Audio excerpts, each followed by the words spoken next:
আসসালামু আলাইকুম প্রিয় দর্শক, আপনাদের আমন্ত্রণ জানাচ্ছি আরটিভির সরাসরি সম্প্রচারিত স্বাস্থ্য বিষয়ক পরামর্শমূলক অনুষ্ঠান সুস্থ থাকুন দেখবার জন্য। প্রিয় দর্শক, চিকিৎসা বিজ্ঞানের একটি বিশেষায়িত শাখা অর্থোপেডিক সার্জারি, যেখানে বিভিন্ন হাড় জোড়া অর্থাৎ অস্থি, অস্থিসন্ধি বা মাংসপেশি, লিগামেন্টস, টেন্ডন্স ইত্যাদির বিভিন্ন রোগ বা ভেঙে যাওয়া, রিপ্লেসমেন্ট হওয়া ইত্যাদি বিষয় নিয়ে আলোচনা করা হয় এবং চিকিৎসা করা হয়। এবং আমরা অত্যন্ত আনন্দিত যে অর্থোপেডিক সার্জারির অন্যতম সুপার স্পেশালাইজড একটি শাখা হচ্ছে জয়েন্ট রিপ্লেসমেন্ট সার্জারি, অর্থাৎ আমাদের শরীরের বিভিন্ন জোড়া বা জয়েন্টস প্রতিস্থাপন করার বা রিপ্লেসমেন্ট করার সুবিধা এবং সেই সার্জারির সুবিধা আমরা এই শাখা থেকেই পেয়ে থাকি। প্রিয় দর্শক, কোন কোন কারণে আমাদের জয়েন্ট রিপ্লেসমেন্ট করবার প্রয়োজন হতে পারে, এই সার্জারির সুবিধা কি এবং কারা কারা এর অন্তর্ভুক্ত হতে পারেন, এই বিষয়গুলোই আমরা আজকে জানতে চাই।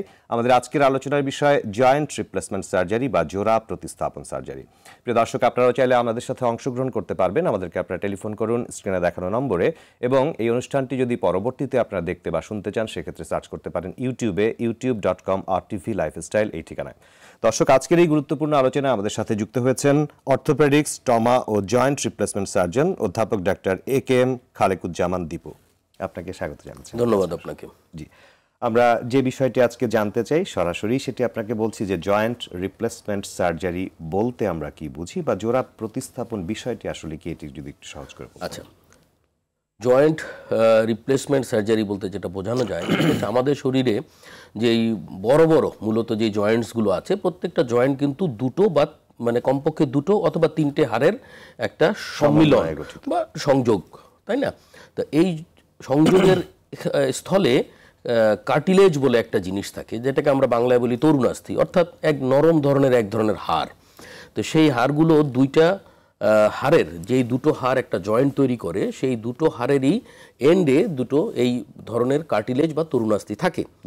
এই তরুণাস্থিটা বয়সজনিত কারণে অথবা অন্যান্য কোনো কারণে যদি ক্ষতিগ্রস্ত হয়, শুকিয়ে যায়, নষ্ট হয়ে যায়, আমরা বলি ওয়্যার অ্যান্ড টিয়ার, মানে ডিস্ট্রাকশন হয়, নষ্ট হয়ে যায়, ক্ষয়ে যায়, তাহলে ওই জয়েন্টটা আর নর্মালি ফাংশন করতে পারে না। তখন রোগী ব্যথা অনুভব করে এবং তার চলাচলে বিভিন্ন বাধার সৃষ্টি হয়। আমরা জয়েন্ট রিপ্লেসমেন্ট করার সময় এই যে তরুণাস্থিগুলো নষ্ট হয়ে গিয়েছে সেই জায়গাগুলোকে পরিষ্কার করি। পরিষ্কার করে ফেলে জয়েন্টটাকে, ওই হাড়টাকে তার হাড়ের যে শেপ, সেই শেপেই আমরা পরিষ্কার করে কাটি এবং কিছু বাড়তি হাড়ও তৈরি হয় ওই জয়েন্টের আশেপাশে, সেই হাড়গুলোকেও আমরা সরিয়ে ফেলি। সরিয়ে বিশেষায়িত ইমপ্লান্টস বা এক ধরনের যন্ত্র আছে বা যেটা আমরা লাগাই, সেই জয়েন্টের আদলেই, নর্মাল যে হিউম্যান জয়েন্ট, মানুষের যে জয়েন্ট, সেই জয়েন্টের আদলেই কিছু ইমপ্লান্ট আছে, সেই ইমপ্লান্টগুলোকে আমরা জয়েন্টের মধ্যে লাগিয়ে দিই। এর ফলে রোগী কিন্তু ব্যথামুক্তভাবে এবং তার স্বাভাবিক যে কাজকর্মগুলো আছে সেগুলো সে সুন্দর মতো করতে পারে। সোজা কথায় এটাই হলো গিয়া joint replacement. Joint replacement surgery সম্পর্কে প্রাথমিক ধারণাটুকু আপনার কাছে পেলাম, আমরা এর ডিটেইলসে যাব বা আরো বিস্তারিত আপনার কাছে শুনবো। একজন দর্শক আমাদের সাথে কথা বলতে চাইছেন। আসসালামু আলাইকুম দর্শক, আপনার নাম বলে প্রশ্নটি করুন। জি, আমি শেখর বলছি বরিশাল থেকে। জি বলুন, আমরা শুনছি। স্যার, ওই যে শোল্ডার জয়েন্ট আছে বাম হাতে, এইখানে ব্যথা পাইছিলাম, তো এইখানে এখনো ব্যথা করছে। শীত আসলে মানে ব্যথাটা বেশি করে। গত বছর অক্টোবরের দিকে থেরাপি নিয়েছিলাম, তখন কম ছিল, এখন আবার হাতে ভারী কিছু তো নিতে পারি না, এখন ব্যথা করে, উপরেও করতে পারি না, নিচেও করতে পারতেছি না। সেখানে আমার কি করণীয় আছে? আপনাকে ধন্যবাদ। আপনার কিছু জিজ্ঞেস করবার আছে। আপনার বয়স কত? বয়স হচ্ছে 27। 27। ডায়াবেটিস আছে? না। ঠিক আছে, জি, আপনাকে ধন্যবাদ দর্শক প্রশ্নটি করবার জন্য। আমার যেটা মনে হলো ওনার কথা শুনে, সেটা হচ্ছে ওনারটা আমরা বলি অ্যাডহেসিভ ক্যাপসুলাইটিস, সহজ ভাষায় বললে ফ্রোজেন শোল্ডার, এটা সবাই জানে। কোনো কারণে, আঘাতের কারণে হোক বা যে কোনো কারণে হোক, ওনার জয়েন্টটা আস্তে আস্তে জমে যাচ্ছে। তো এইটার জন্য কিন্তু মূল চিকিৎসা হচ্ছে এক্সারসাইজ বা ব্যায়াম। নির্দিষ্ট কিছু ব্যায়াম আছে শোল্ডার জয়েন্টের, উনি সেই ব্যায়ামগুলো ওনাকে করতে হবে এবং সেই সাথে কিছু ব্যথানাশক ঔষধ খেতে হবে। এর ফলেও যদি ওনার ব্যথা না যায়, তাহলে আমরা কখনো কখনো শোল্ডার জয়েন্টে এক বিশেষ ধরনের ইনজেকশন পুশ করে থাকি, পাশাপাশি ব্যায়ামটা চলতে থাকবে। তারপরেও যদি না হয়, তাহলে ওনাকে ঘুম পাড়িয়ে, অর্থাৎ অ্যানেস্থেশিয়া দিয়ে অজ্ঞান করে জয়েন্টটাকে চালু করে দেওয়া হবে, যে বন্ধ জয়েন্ট আছে সেটাকে চালু করে দেওয়া হবে এবং উনি ব্যায়াম করতে থাকবেন। তো মূল কথা হচ্ছে ওনাকে একজন অর্থোপেডিক সার্জনের পরামর্শ নিয়ে এবং ব্যায়ামটা ভালো মতো করলেই কিন্তু উনি এই সমস্যা থেকে মুক্ত হবেন বলে আমি মনে করি। জি, ফ্রোজেন শোল্ডারের অনেক পেশেন্ট রয়েছে, নিয়মিত আপনার পেশেন্ট দেখছেন নিশ্চয়ই, সকলের জন্য এই গাইডলাইনটি প্রযোজ্য। এই গাইডলাইন থাকবে এবং পাশাপাশি যাদের আপনার ডায়াবেটিস আছে তাদের ডায়াবেটিসটাকে অবশ্যই নিয়ন্ত্রণে রাখতে হবে, কারণ ডায়াবেটিসের সাথে এই ফ্রোজেন শোল্ডারের বা অ্যাডহেসিভ ক্যাপসুলাইটিসের একটা সরাসরি যোগাযোগ আছে। ডায়াবেটিসটা যদি কন্ট্রোলে না থাকে তাহলে কিন্তু এটা ভালো হওয়ার মানে হতে অনেক সময় নেয়। এই কারণে আমরা বলি যে ডায়াবেটিসটা কন্ট্রোল অ্যাজ ওয়েল অ্যাজ তার সাথে এই ব্যায়াম এবং কিছু ঔষধ। জি, অবশ্যই আমরা বুঝতে পেরেছি।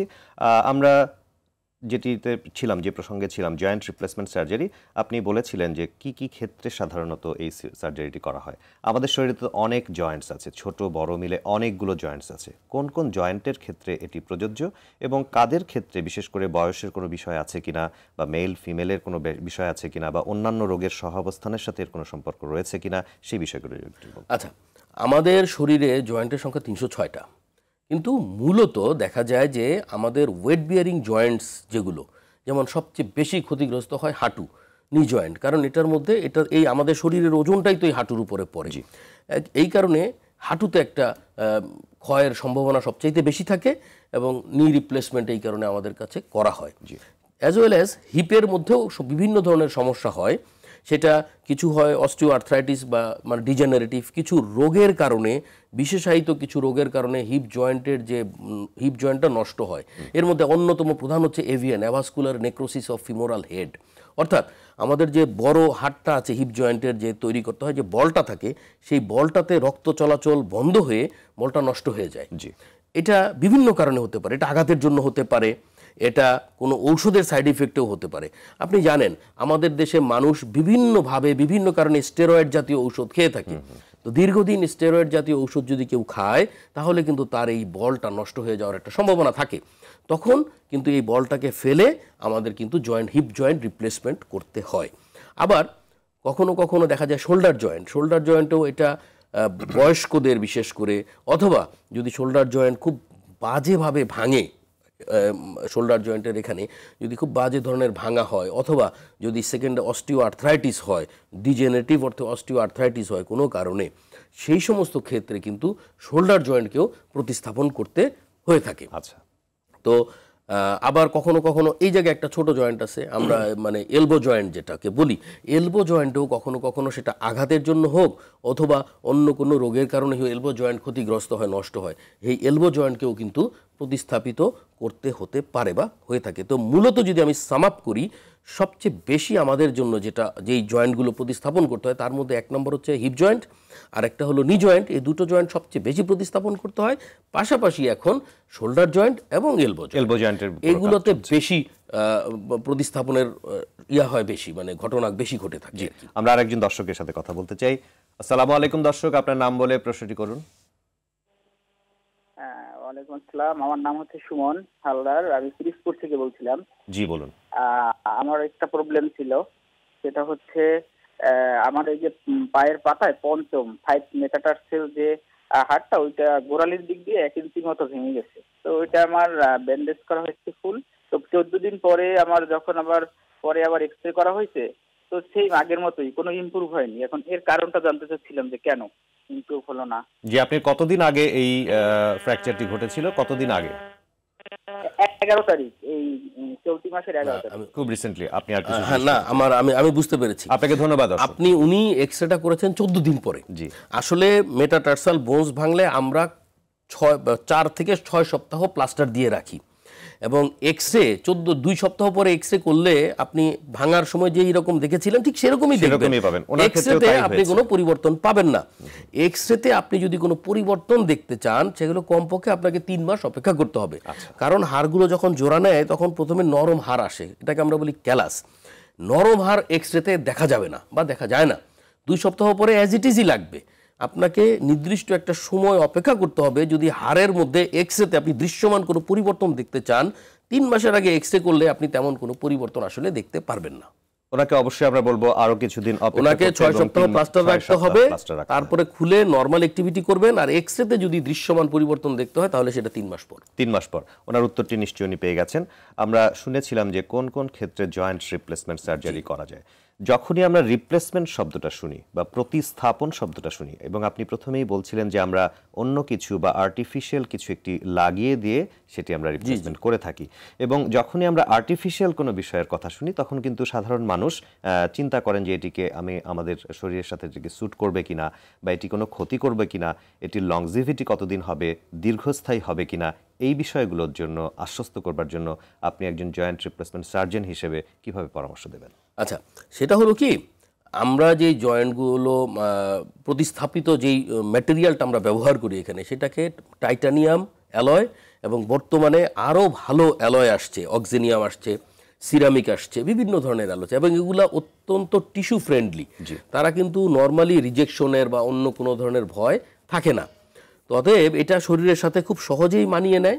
আমরা শুধুমাত্র পেশেন্টদেরকে বলি যে আপনারা কিছু নিয়ম কানুন ফলো করেন, আমরা যেরকম বলে দিই, যেমন শরীরের সাথে ইনকর্পোরেট করার জন্য আপনাকে আমরা কিছু এক্সারসাইজ দেখাই দিই, কিছু লাইফস্টাইল মডিফিকেশনের কথা বলি।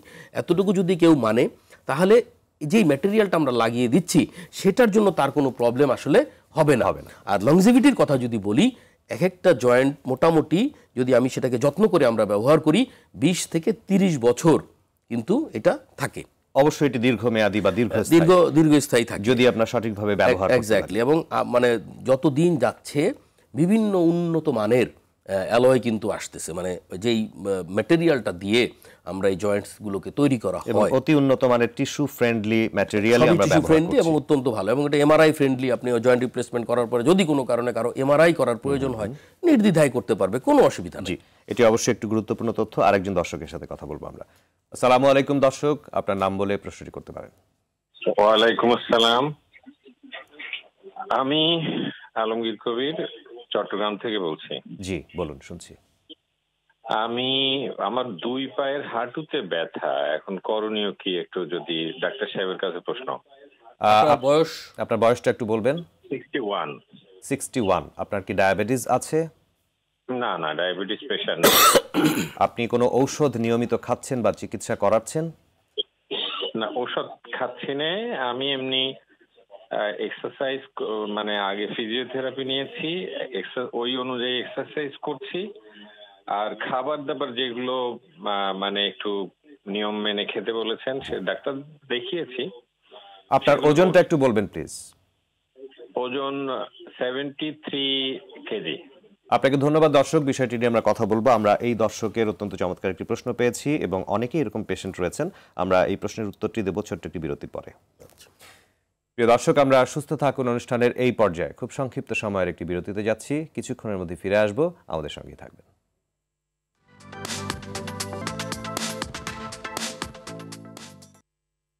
প্রিয় দর্শক, বিরতির পর আবার আপনাদের স্বাগত জানাচ্ছি সুস্থ থাকুন অনুষ্ঠানের আজকের পর্বে। আমাদের আজকের আলোচনার বিষয় জয়েন্ট রিপ্লেসমেন্ট সার্জারি বা জোড়া প্রতিস্থাপন সার্জারি। আমাদের সাথে আলোচনায় যুক্ত হয়েছেন অধ্যাপক doctor AKM. Khalequzzaman Dipu, orthopaedics, trauma ও জয়েন্ট রিপ্লেসমেন্ট সার্জন। আমরা বিরতির পূর্বে একজন দর্শকের প্রশ্ন পেয়েছিলাম, 61 বছর বয়স, হাঁটু ব্যথা।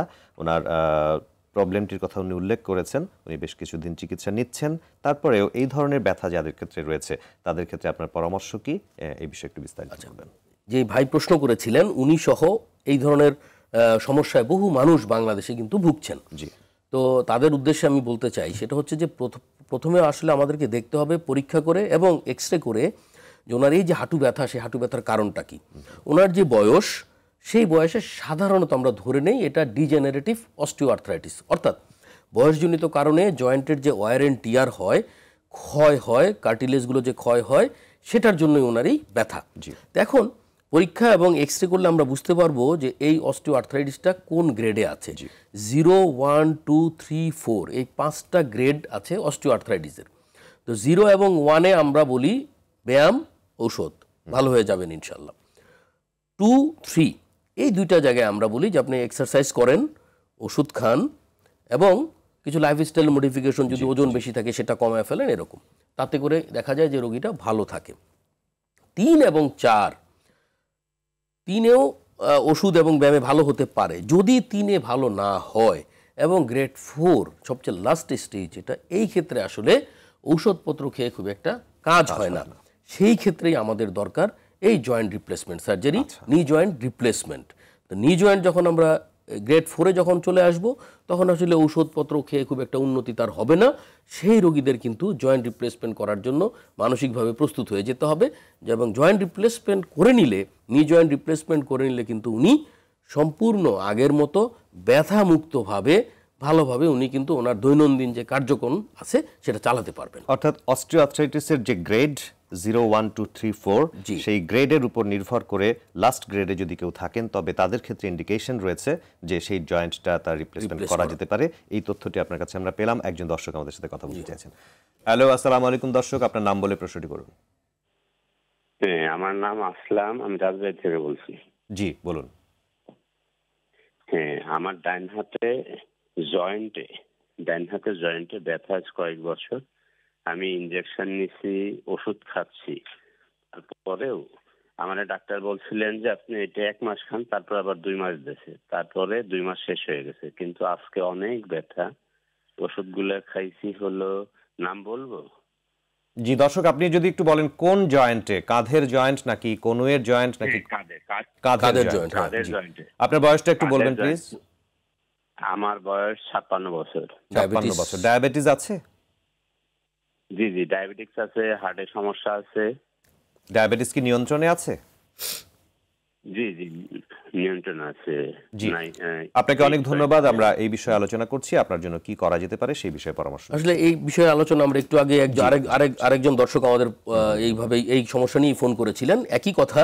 সেটা হচ্ছে যে মূলত এটা ফ্রোজেন শোল্ডার বা অ্যাডহেসিভ ক্যাপসুলাইটিস।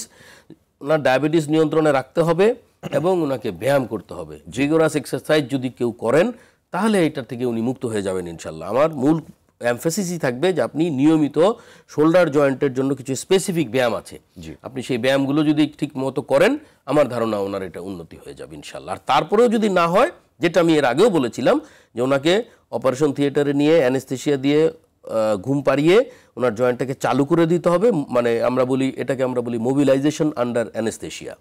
ওনাকে ঘুম পাড়িয়ে জয়েন্টটাকে মোবিলাইজ বা ঘুরিয়ে দিতে হবে। তারপরে ওনার যে বড় ধরনের যে ব্যথাটা ছিল সেটা চলে যাবে এবং উনি তখন যদি নিয়মিত এক্সারসাইজ করেন, ব্যায়াম করেন, আমার মনে হয় এটা ঠিক হয়ে যাবে। জি, ওনার উত্তরটি নিশ্চয়ই উনি পেয়ে গেছেন। আমরা নি জয়েন্ট রিপ্লেসমেন্ট সম্পর্কে কিছুক্ষণ আগে শুনেছিলাম যে কোন ক্ষেত্রে এটি করা প্রয়োজন। এছাড়াও আমরা যদি আরো স্পেসিফিক ভাবে কিছু জানতে চাই যে স্পেসিফিক ইন্ডিকেশনস অফ নি joint replacement or hip joint replacement surgery কোন কোন ক্ষেত্রে কাদেরকে অবশ্যই করতে হবে, সেটা হলো একটা হলো যে অস্টিওআর্থ্রাইটিস, যেটা আমরা বললাম যে ডিজেনারেটিভ অস্টিওআর্থ্রাইটিস, যেটা বয়সের সাথে সাথে হচ্ছে গ্রেড 4-এ যদি থাকে সেটা একটা ব্যাপার। আরেকটা হলো কোনো কারণে আমরা এটাকে বলি সেকেন্ডারি অস্টিওআর্থ্রাইটিস, অর্থাৎ তার অল্প বয়সেই, বয়স বেশি না, ইয়াং এজ, তার হাড় হয়তো বা ভেঙে গিয়েছিল বা তখন হয়তো বা চিকিৎসা উনি কতটুকু করিয়েছেন না করিয়েছেন সেটা জানি না, কিন্তু সেইটার ইফেক্টে দেখা গেল ওনার জয়েন্টের মধ্যে একজনের আর্থ্রাইটিস ডেভেলপ করতেছে। হ্যাঁ, জয়েন্টের শেপ ঠিক নাই, কারণ হতে পারে, তখনও আমাদের কিন্তু জয়েন্ট রিপ্লেসমেন্ট করতে হতে পারে। আরেকটা খুব ইম্পর্টেন্ট, সেটা হলো বাত ইনফ্লামেটরি আর্থ্রাইটিস বা রিউমাটয়েড আর্থ্রাইটিস। এই ধরনের আর্থ্রাইটিসের ক্ষেত্রে এটা তো ইয়াং বয়সেও হতে পারে, যে কোনো বয়সেই হতে পারে। তো এই রিউমাটয়েড আর্থ্রাইটিসের ক্ষেত্রে দেখা যায় জয়েন্টের ডিফর্মিটি হয়, জয়েন্টের কার্টিলেজ কিন্তু এই রিউমাটয়েড আর্থ্রাইটিসেও নষ্ট হয়ে যায়। তো রিউমাটয়েড আর্থ্রাইটিসের পেশেন্ট ক্ষেত্রে তাদেরও যদি জয়েন্ট এরকম নষ্ট হয়ে যায়, ডিফর্মড হয়ে যায়, সেই ক্ষেত্রেও আমাদেরকে নি রিপ্লেসমেন্ট করতে হতে পারে। জি, আমরা একটু এভাবে জানতে চাইছি যে আমরা জয়েন্ট রিপ্লেসমেন্ট সার্জারি বা এই বিশেষায়িত শাখার কথা আমরা বিগত কয়েক বছর ধরে শুনছি এবং আগে কিন্তু এই সার্জারিটি খুব বেশি প্রচলিত ছিল না আমাদের দেশে।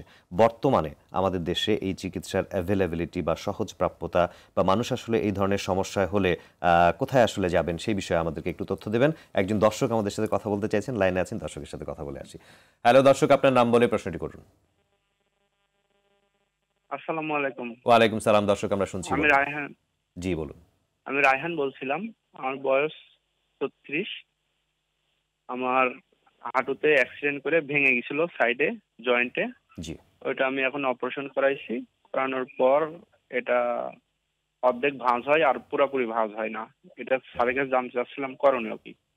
অপারেশন কতদিন আগে হয়েছে? অপারেশন করছি 4 মাস। 4 মাস।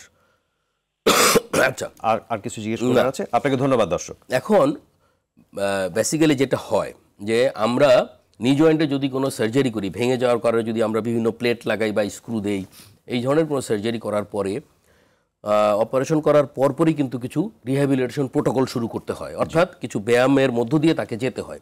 তো এই ব্যায়ামগুলো তাকে করতে হবে এবং 1.5 মাস পরে আমরা কিন্তু মানে ম্যাক্সিমাম 1.5 মাস, সম্ভব হলে তার আগেই আমরা নি বেন্ডিং এক্সারসাইজ অর্থাৎ হাঁটু ভাঁজ করার যে চেষ্টা ব্যায়াম সেটা শুরু করতে বলি। আমার ধারণা আমাদের এই ভাই কোনো কারণে হয়তো বা তার এই নি বেন্ডিং এক্সারসাইজটা করতে তার সময় লেগেছে, দেরি করে ফেলেছেন উনি, যার কারণে ওনার হাঁটু পুরোপুরি ভাঁজ হচ্ছে না।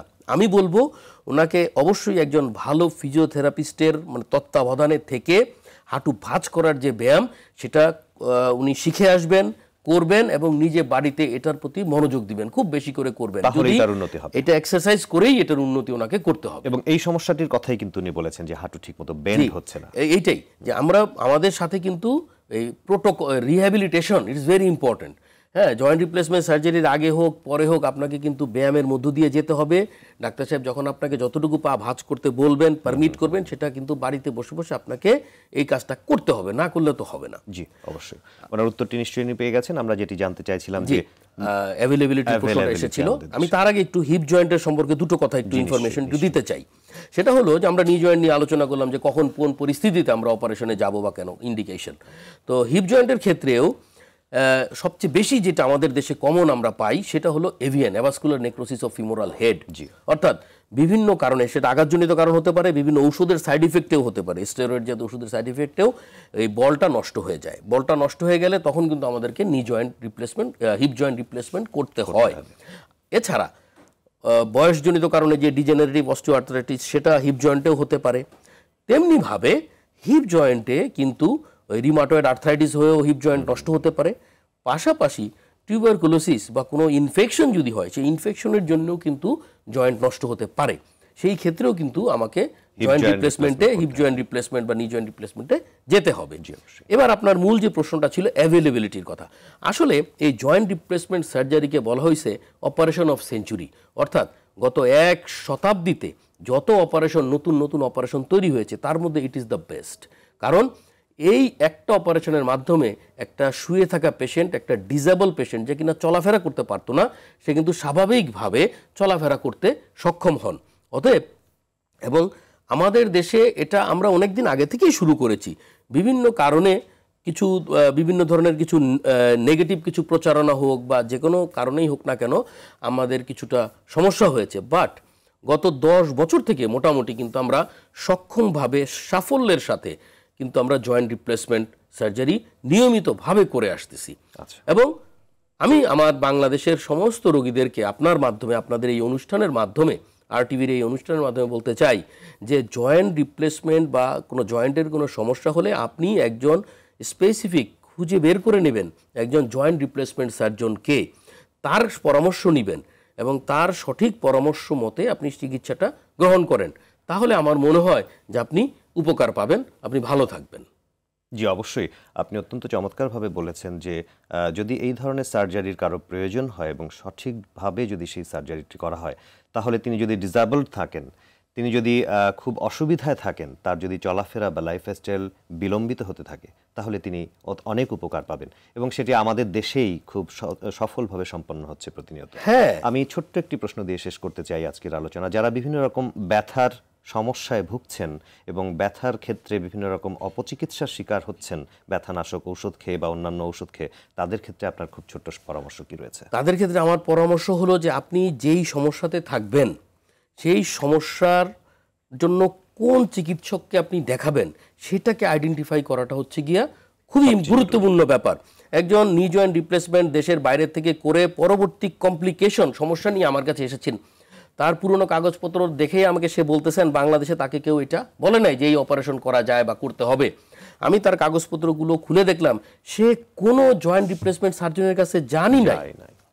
তো এইটাই হলো বড় ব্যাপার, আপনাকে খুঁজে বের করতে হবে সঠিক চিকিৎসক, যে আপনার এই রোগের জন্য, আপনার এই সমস্যার জন্য আপনার কোন চিকিৎসকের কাছে যাওয়া দরকার, এইটা করবেন এবং সেই অনুযায়ী পরামর্শ নিয়ে আপনি চলবেন। ইনশাল্লাহ বাংলাদেশেই বর্তমানে জয়েন্ট রিপ্লেসমেন্ট অত্যন্ত সাফল্যের সাথে আমরা করছি। অতএব এটা নিয়ে আপনার ওরিড হওয়ার, চিন্তিত হওয়ার কোনো কারণ নেই। এবং চিকিৎসাটা সঠিক সময়ে সঠিক চিকিৎসাটা গ্রহণ করতে হবে। একটা কথা বলে শেষ করতে চাই, life is movement, movement is life. অর্থাৎ যেই লাইফে চলাফেরা নাই সেই লাইফ আসলে তো লাইফ না। অতএব অবশ্যই আমরা সঠিক সকলেই চিকিৎসা সঠিক সময়ে গ্রহণ করুন, ভালো থাকুন। আপনাকে অসংখ্য ধন্যবাদ। সময় স্বল্পতার কারণে আমরা আলোচনা শেষ করছি। ধন্যবাদ আপনাকে। ধন্যবাদ আপনাকে। প্রিয় দর্শক, এতক্ষণ আমরা জয়েন্ট রিপ্লেসমেন্ট সার্জারি সম্পর্কে শুনেছি। আগে থেকেই আমরা কিছুটা হলেও জানতাম, কিন্তু আজকে অত্যন্ত ডিটেইলস আমরা জানতে পেরেছি কাদের ক্ষেত্রে জয়েন্ট রিপ্লেসমেন্ট সার্জারি প্রযোজ্য, এবং অত্যন্ত আনন্দের বিষয় যে যারা এই ধরনের সমস্যায় ভুগছেন অবশ্যই আমাদের দেশেই আমাদের হিপ জয়েন্ট, নি জয়েন্ট বা শোল্ডার জয়েন্টের বিভিন্ন সমস্যার কারণে আমরা রিপ্লেসমেন্ট সার্জারি আমাদের দেশে সফলভাবে করতে পারি। আপনাদের সকলকে ধন্যবাদ আমাদের আজকের অনুষ্ঠানটি উপভোগ করবার জন্য, এবং আগামী সপ্তাহে সুস্থ থাকুন দেখবার আমন্ত্রণ জানিয়ে আজকের মতো বিদায় নিচ্ছি। আল্লাহ হাফেজ।